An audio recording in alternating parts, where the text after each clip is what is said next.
The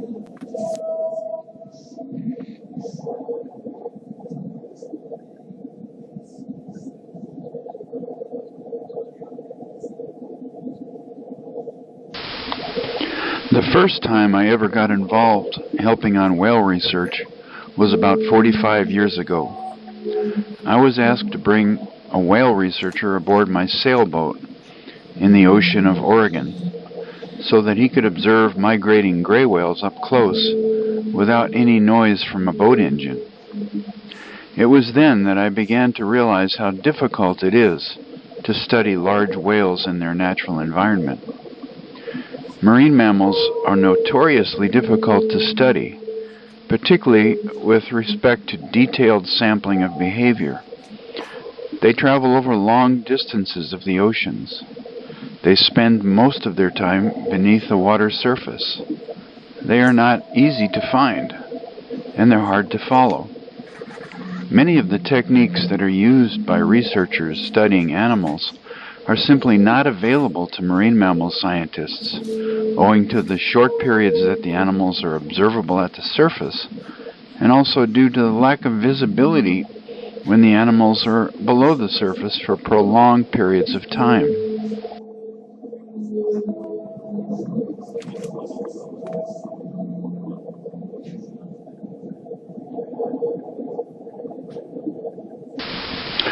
One method of observing whales is to use tags that they carry with them for some period of time and for some distance. The history of marine mammal tagging began with the era of whaling in the Antarctic and sealing in the North Atlantic and in the North Pacific. The Discovery Committee that was established in 1924 undertook a massive program of marking whales in the southern radiotelemetric studies of whales and dolphins began during the 1960s with the pioneering work of Shevell and Watkins at Woods Hole Oceanographic Institute and Ken Norris and colleagues at University of California, Santa Cruz.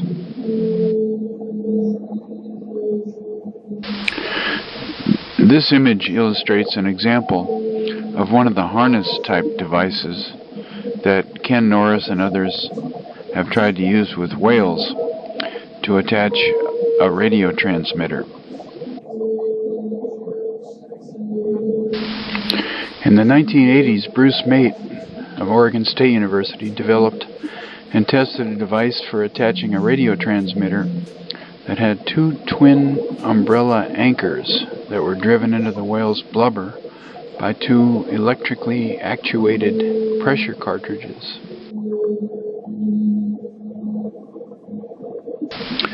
To record time in recoverable data loggers, one researcher named Koeman incorporated simple kitchen timers. This sort of ingenuity is typical in the field of marine telemetry because the field is too small to support much of its own commercial research and development. Instead, biologists have adapted, modified, and refined technologies that were originally developed for other purposes. In the summer of 1987, a pilot whale that was tagged with an Argos satellite monitored radio tag was tracked for 95 days in the western North Atlantic. I participated in this research, doing most of the data analysis. What happened was that 3 young pilot whales were rescued after a massive whale stranding on the northern hook of Cape Cod. And after 6 months of rehabilitation in the New England Aquarium, the 3 young whales that survived were re-released about 120 miles out in the Atlantic Ocean. One of them had been fitted with a satellite tracking device, which was done by a veterinary surgeon. And the data continued to be recorded. They were able to follow the whale's path until it was thought that the battery wore out in the device. And they found that he apparently rejoined a social group of other pilot whales during this time.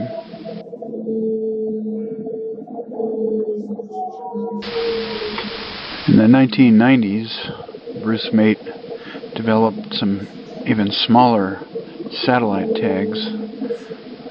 Here's some examples of a few that were tipped with double-edged blades and folding toggles in order to anchor the cylindrical transmitter housing in the antenna. The attachment of these was usually achieved by using a compound crossbow. To do that, the boat and the crossbow operator had to get within about 10 meters of the whale.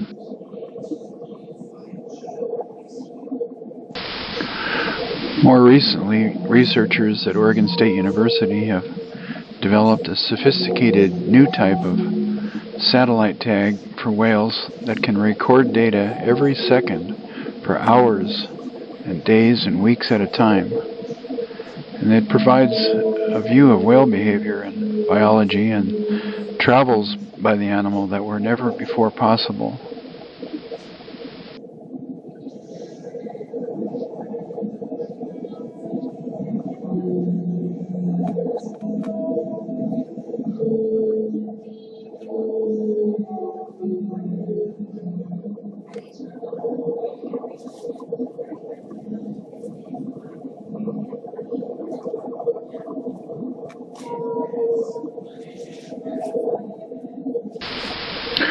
One approach has been to attach VHF radio transmitters with suction cups using a long pole or sometimes fired from a crossbow.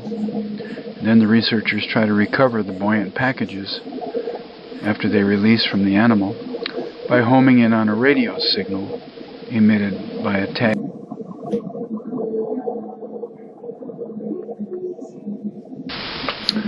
This photo illustrates a researcher using a handheld radio antenna aboard a vessel to follow a whale that's been tagged.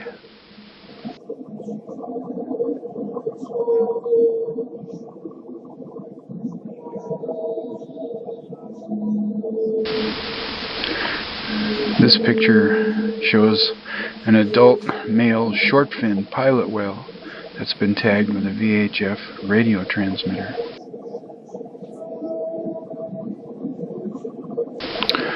Marine biologists are only able to glimpse into the lives of marine animals during field expeditions or during laboratory studies. Satellite tagging technology, however, allows researchers to follow an animal's patterns and diving profiles while they're traveling in their natural environment, even over long distances.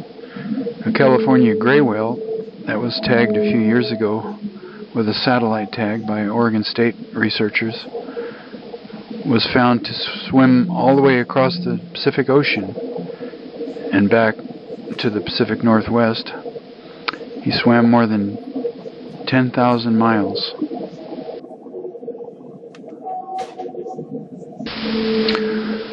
Sonar can be used for a number of purposes.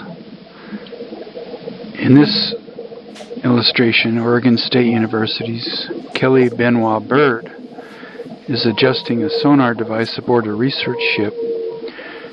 Kelly's able to beam pulses of sound into the water, and when those pulses strike something solid, like a dolphin, a fish, a squid, a whale, or a cloud of zooplankton, the sound bounces back to her boat, and on the boat a computer translates the returning signals into an image that consists of bands or smears, or in some cases dots of various colors.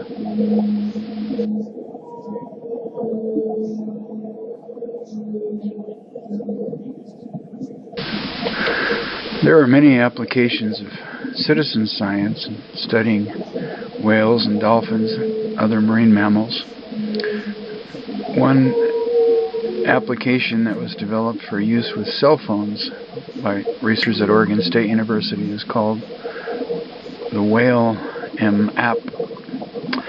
This allows users to log sightings of marine mammals, and people can use their cell phones to record observations of marine mammals, and then their entries are put into a database and sent back to OSU Marine Science Center, where researchers like Courtney Hahn try to. In science, looking at things from a broad overall perspective is known as a molar approach. A reductionistic approach to studying phenomena in science is often referred to as a molecular approach. One example of that is genetic analysis. That's used to study population structures of marine mammals at two different levels. The evolutionary level, which is integral to implementing the Endangered Species Act, and the demographic level, which forms the basis for conservation.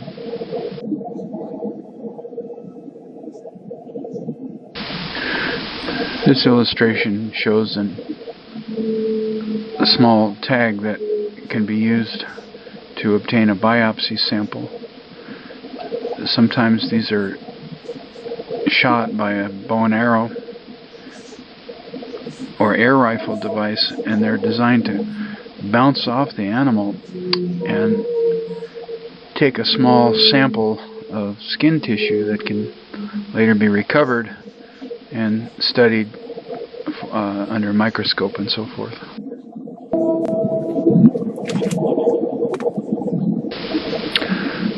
The Acusonde is a miniature, self-contained, autonomous, acoustic ultrasonic recorder designed for underwater applications.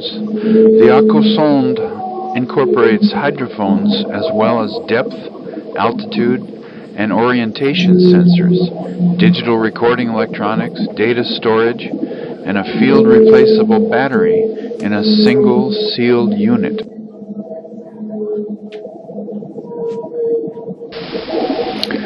Sail drones are being used to study right whales in Alaska.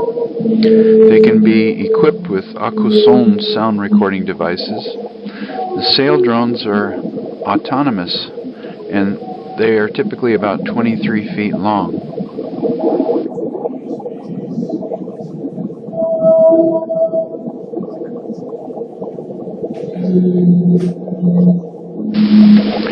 Another useful device for studying whales and other marine mammals is the aqua glider. In some cases, these can be solar powered. They can be equipped with various audio recording instruments, geolocation instruments, various kinds of cameras, and so forth. They can travel at the surface, and in some cases beneath the surface, for long distances. Some of them are designed to be autonomous,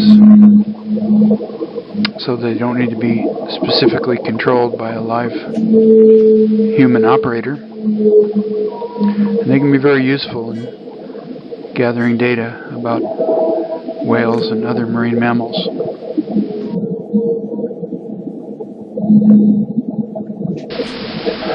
Another interesting way of gathering data about whales is by analyzing their fecal matter, otherwise known scientifically as whale poop. This photograph illustrates the use of a trained research dog aboard a ship, a boat, and the dog is trained to sniff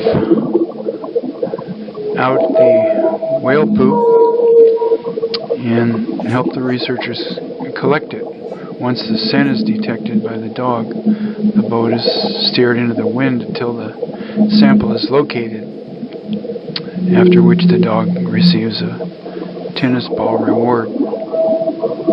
Dogs are pretty easy to please.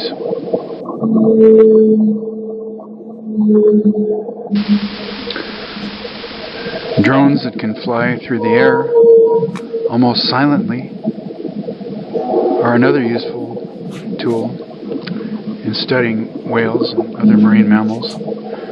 Drones are being used more and more often in recent years.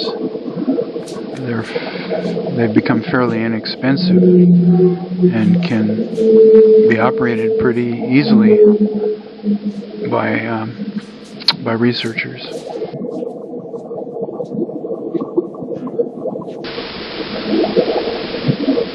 Drones are also a very important research tool when studying marine mammals. This picture shows a drone taking a video of an orca family.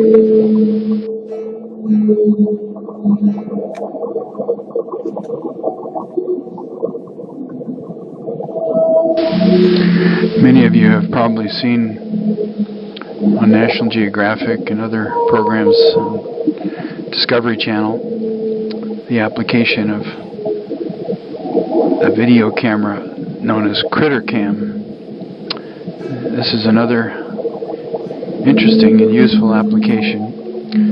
Typically, a Critter Cam is attached to a whale or a dolphin for some period of time, and then it's designed to release, float in the water, and then researchers can locate it and pick it up and observe the recorded video material so they can see from the animal's perspective exactly what the animal has been doing and what the animal has been experiencing.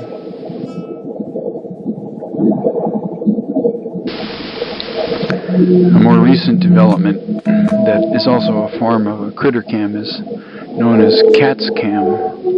This is a forward-looking video device that has a variety of sensors, including either HD video or infrared sensors, and again can observe the environment from the perspective of the animal that's carrying it. Another device manufactured by the same company called Customized Animal Tracking Solutions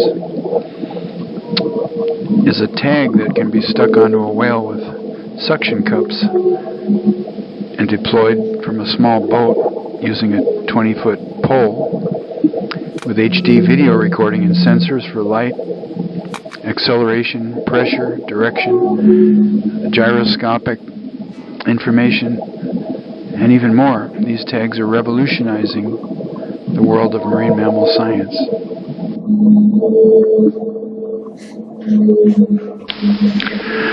Another useful device in studying whales and other marine mammals is the underwater hydrophone that can be placed and anchored beneath the ocean.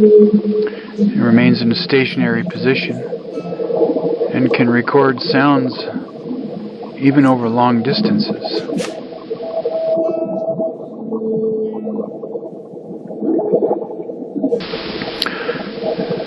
Another example of an autonomous recording microphone is known as Sound Surveillance System, or SOSUS, that was developed by the U.S. Navy to track potentially enemy submarines that are becoming quieter and quieter. And in recent years, the Navy has made the use of the SOSUS system available to whale researchers, and they've been able to use this system to study vocal emanations from a variety of species of whales.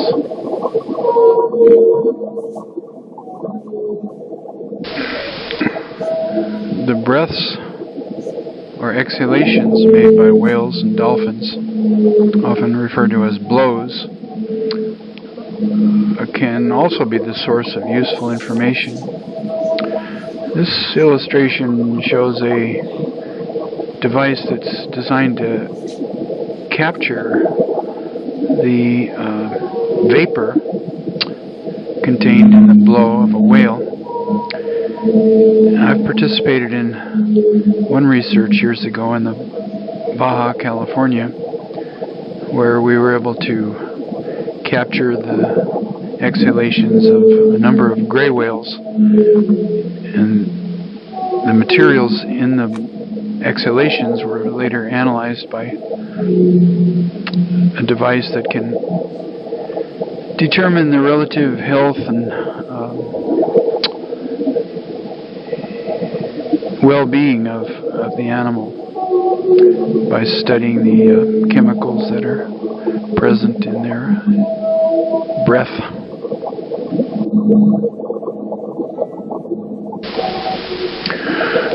More recently, specialized drones have been used for a similar purpose to gather samples of whale breath, sometimes referred to as whale snot.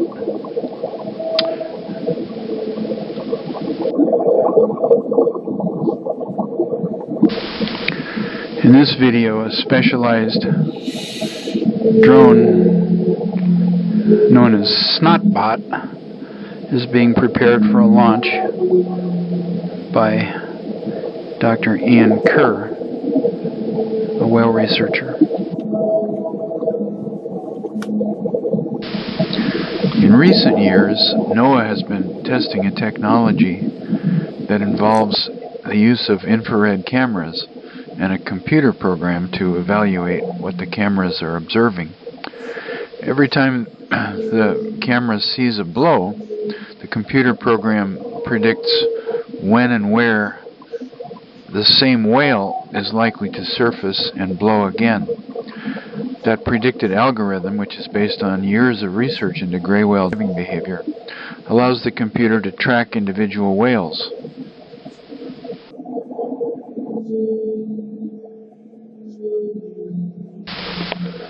For a number of years, as you may have heard, researchers have been taking and saving thousands and thousands of photographs of whales and dolphins, especially their flukes. After receiving photos of the animal's body and studying the fluke patterns, individual whales can be recognized and identified. Nowadays, they're also using software that's similar to facial recognition software to identify individual animals based on pigmentation patterns and other unique marks, such as bite marks and scars that they get on their bodies. Typically, the final match is made by hand from a list of similar whale flukes. A few years ago, a competition was held to see which research team could develop the most accurate whale identification software. The images of the whales were taken by a satellite in outer space, and in the end, the University of Warsaw Institute of Informatics had the most accurate program. They were able to match the photograph to the correct individual whale in more than 90% of the cases.